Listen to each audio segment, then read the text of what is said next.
నమస్తే ఫ్రెండ్స్, ఈరోజు బోటి కూర ఎలా వండుకోవాలో చూద్దాం. ముందుగా బోటీని క్లీన్ చేసి పెట్టుకోవాలి. గ్యాస్ పైన ఒక కుక్కర్ని పెట్టుకొని తగినంత ఆయిల్ పోసుకొని పచ్చిమిర్చి ఉల్లిపాయలు వేసుకొని ఫ్రై చేసుకోవాలి. ఇందులోనే కొద్దిగా అల్లం వెల్లుల్లి పేస్ట్ వేసుకొని కలుపుకోవాలి. ఈ ఫ్రై అయిన తర్వాత కొద్దిగా కొత్తిమీర పసుపు వేసుకొని కలుపుకోవాలి. మనం క్లీన్ చేసి పెట్టుకున్న బోటీని కూడా వేసి కలుపుకోవాలి.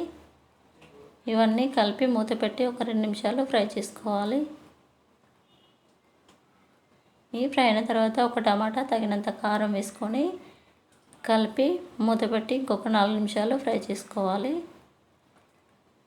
ఇందులో కొద్దిగా వాటర్ పోసుకొని మూత పెట్టి 4 విజిల్స్ వచ్చేంత వరకు ఉడికించుకోవాలి. ఇలా దగ్గర పడ్డ తర్వాత కొద్దిగా కొత్తిమీర, ధనియాల పౌడర్, గరం మసాలా, సాల్ట్ వేసుకొని కలుపుకుంటే మనకి ఎంతో రుచికరమైన బోటి కూర రెడీ ఫ్రెండ్స్.